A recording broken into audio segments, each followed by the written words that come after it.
ಓ ನನ್ನ ಪ್ರೀತಿಯ ಕಂದ, ಮಗು, ನಿನಗೆ ನಾನು ತುಂಬ ಕಷ್ಟಗಳನ್ನು ಕೊಡುವುದು ನಿನ್ನನ್ನು ಪರೀಕ್ಷೆ ಮಾಡಲು ಅಂತ ನಿನಗೆ ತಿಳಿದಿದೆ.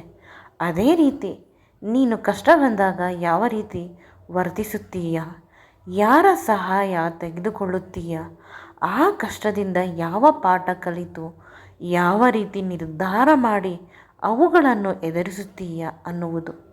ನಿನಗಾಗಿ ಒಮ್ಮೊಮ್ಮೆ ಶತ್ರುಗಳು ಹುಟ್ಟಿಕೊಳ್ಳುತ್ತಾರೆ. ಅವರನ್ನು ನೀನು ಎದುರಿಸಲೇಬೇಕು.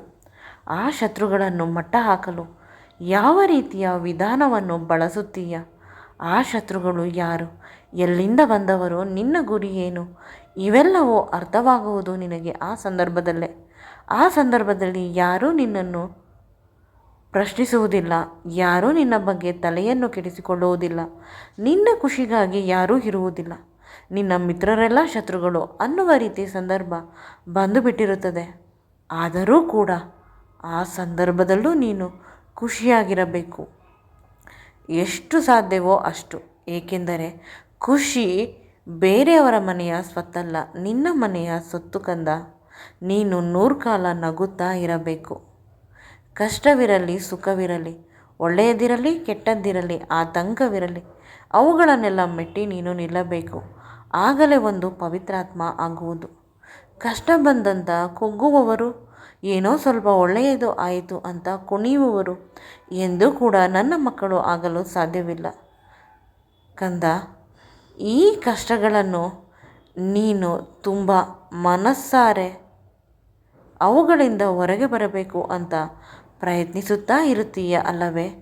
ಯಾವುದಾದರೂ ಮನುಷ್ಯನ ರೂಪದಲ್ಲಿ ಅಥವಾ ನಿನಗೆ ಇಷ್ಟವಾಗುವ ರೂಪದಲ್ಲಿ ನಾನು ಸಹಾಯವನ್ನು ಕಳಿಸುತ್ತೇನೆ.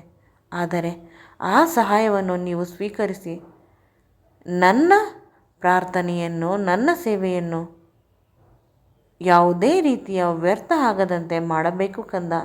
ನಿನ್ನ ತಂದೆ ಇರುವುದೇ ನಿನ್ನನ್ನು ರಕ್ಷಿಸಲು, ನಿನ್ನನ್ನು ನೋಡಿಕೊಳ್ಳಲು, ಜೀವನದ ಪ್ರತಿ ಕ್ಷಣವನ್ನು ಆನಂದದಿಂದ ಅನುಭವಿಸಲು. ಅಂದ ಮೇಲೆ ಆ ಕಷ್ಟಗಳ ಸರಮಾಲೆಯೇ ಇರಬೇಕಾದರೂ ಚಿಂತೆ ಮಾಡುತ್ತಾ ಕುಳಿತುಕೊಳ್ಳುವುದರಲ್ಲಿ ಯಾವುದೇ ರೀತಿಯ ಉಪಯೋಗವಿಲ್ಲ ಮಗು. ಬದಲಿಗೆ ಆ ಕಷ್ಟಗಳಿಂದ ಹೇಗೆ ಹೊರಬರಬೇಕು ಅನ್ನುವುದರ ಬಗ್ಗೆ ಚಿಂತಿಸು. ಈ ಸುಂದರವಾದ ಪ್ರಪಂಚ ನಿನ್ನದೇ. ಸ್ವಲ್ಪ ದಿನ ಕಷ್ಟವಾಯಿತು ಅಂದ ಮಾತ್ರಕ್ಕೆ ವಿಷವಾಗಲು ಸಾಧ್ಯವಿಲ್ಲ ಮಗು. ಮಗು, ನನ್ನ ಪ್ರೀತಿಯ ಮಗು, ಒಂದು ದಿನ ನಿನಗೆ ಸಿಕ್ಕೇ ಸಿಗುತ್ತದೆ. ಈ ಕಷ್ಟಗಳನ್ನೆಲ್ಲ ಮೀರಿ ಬಹಳ ಎತ್ತರವಾದ ಮನುಷ್ಯನಾಗಿ ಬೆಳೆಯುತ್ತೀಯ. ಇಡೀ ಪ್ರಪಂಚವೇ ನಿನ್ನ ಕಡೆ ತಿರುಗಿ ಆಶ್ಚರ್ಯದಿಂದ ಬೆಚ್ಚಿ ಬೀಳುವಂತಹ ಒಂದು ದೊಡ್ಡ ಸಾಧನೆ ಬಹಳ ಬೇಗ ಮಾಡುವೆ ಮಗು. ಈ ಎಲ್ಲ ಕಷ್ಟ, ನೋವು, ಅವಮಾನಗಳನ್ನು ದಾಟಿ ಒಂದು ಉತ್ತಮವಾದ ಸ್ಥಿತಿಗೆ ಬಂದು ನಿಲ್ಲುತ್ತೀಯ. ಆಗ ಅಂದುಕೊಳ್ಳುತ್ತೀಯ, ದೇವರು ನಾನು ಪಟ್ಟ ಕಷ್ಟಕ್ಕೆ ಒಂದು ಒಳ್ಳೆಯ ದಿನವನ್ನು ಕೊಟ್ಟಿದ್ದಾನೆ. ನಾನು ಎಲ್ಲ ಕಷ್ಟವನ್ನು ಹಿಂದೆ ಹಾಕಿ ಸುಖದ ಬದುಕಿಗೆ ಅಡಿಪಾಯವನ್ನು ಹಾಕುತ್ತಿದ್ದೇನೆ. ನಾನು ದೊಡ್ಡದಾಗಿ ಸಾಧಿಸಿದ್ದೇನೆ ಅಂತ ನಿನಗೆ ನೀನೇ ನಿನ್ನನ್ನು ಹೊಗಳಿಕೊಳ್ಳುವ, ನಿನ್ನ ಬಗ್ಗೆ ಆತ್ಮಾಭಿಮಾನವನ್ನು ಬೆಳೆಸಿಕೊಳ್ಳುವ ಸಮಯ ಬಂದೇ ಬರುತ್ತದೆ ಮಗು. ಅದಕ್ಕಿಂತ ಹೆಚ್ಚಾಗಿ ಕಷ್ಟಗಳು ಅತಿಯಾದಾಗ, ಶತ್ರುಗಳು ಜಾಸ್ತಿಯಾದಾಗ ಬದುಕಿನಲ್ಲಿ ಬದುಕುವುದೇ ಕಷ್ಟ ಅಂತ ನಿನಗೆ ಅನಿಸುತ್ತದೆ ಅಲ್ಲವೇ? ಆಗ ನಾನು ಹೇಳುವ ಒಂದು ಕಿವಿಮಾತನ್ನು ಕೇಳು. ಎಷ್ಟೇ ಕಷ್ಟ, ನೋವು, ಅವಮಾನಗಳು ಇದ್ದರೂ ಕೂಡ ನೀನು ನೋವು ಪಡುವುದನ್ನು ಬಿಟ್ಟು ಬಿಡು. ಕಷ್ಟಪಟ್ಟು ಕಠಿಣವಾದ ಪರಿಶ್ರಮದಿಂದ ನೀನು ಮುಂದೆ ಹೋಗಬೇಕೇ ಹೊರತು ನನಗೆ ನೋವಾಗುತ್ತಿದೆ, ಕಷ್ಟವಾಗುತ್ತಿದೆ ಅಂತ ಅಳುತ್ತಾ ಒಂದು ಕಡೆ ಕುಳಿತುಕೊಳ್ಳುವುದರಿಂದ ಏನೂ ಉಪಯೋಗವಿಲ್ಲ ಮಗು.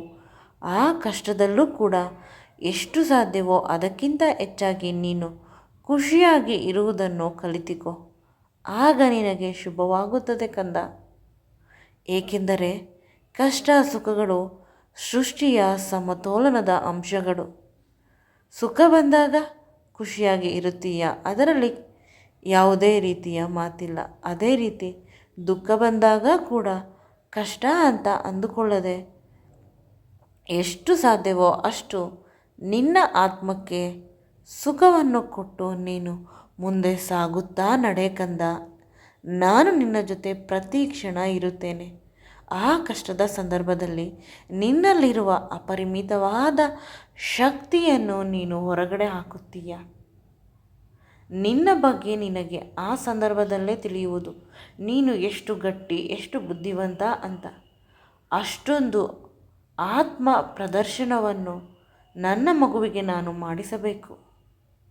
ಅದಕ್ಕಾಗಿ ಒಮ್ಮೊಮ್ಮೆ ಈ ರೀತಿಯ ಪರೀಕ್ಷೆಗಳು ಬರುತ್ತದೆ ಅಷ್ಟೇ ಮಗು. ಆದರೆ ಜೀವನದ ಪ್ರತಿ ಕ್ಷಣವೂ ನಾನು ನಿನ್ನ ಜೊತೆಯಲ್ಲೇ ಇರುತ್ತೇನೆ. ಆ ಒಂದು ಮಾತನ್ನು ಪ್ರತಿ ಕ್ಷಣವೂ ನೀನು ನೆನಪಿನಲ್ಲಿ ಇಟ್ಟುಕೋ ಮಗು. ನಿನಗೆ ಶುಭವಾಗುತ್ತದೆ. ಓಂ ಸಾಯಿರಾಮ್. ಜೈ ಸಾಯಿರಾಮ್. ಸರ್ವೇ ಜನೋ ಸುಖಿನೋ ಭವಂತಿ. ಸಮಸ್ತ ಸಾಯಿ ಭಕ್ತರಿಗೆ ನನ್ನ ಪ್ರೀತಿಯ ಧನ್ಯವಾದಗಳು.